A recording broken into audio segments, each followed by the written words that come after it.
ప్రియమైన దేవుని బిడ్డలారా, ప్రార్థన అనున్నది మన జీవితాలకు ఒక ఊపిరి లాంటిది. ఆ ప్రార్థన ఎవరు కలిగి ఉంటారో వారు దేవుని తోడు కలిగిన వారై ఆయన వారితో ఉండి ప్రతినిత్యము సహాయం చేసేటువంటి దేవుడు. దావీదు కీర్తనకారుడు 42వ దావీదు కీర్తన 8వ వచనములో అంటాడు, నా జీవదాత అయినటువంటి దేవుని గురించిన ప్రార్థన నాకు తోడుగా ఉంది. ప్రార్థన నీకు తోడుగా ఉన్నప్పుడు దేవుడు నీతో ఉంటాడు,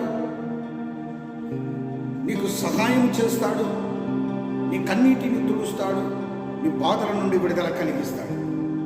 ప్రభువుతో ఆ ప్రార్థనలో నీవు గడుపుతూ మెలకువతో ఉండి ప్రార్థనా జీవితం కలిగిన యూదులందరూ కూడా ఎన్నో విజయాలు, ఎన్నో ఆశీర్వాదాలు, ఎన్నో గొప్ప గొప్ప దీవెనలు దేవుని నుండి పొందారు.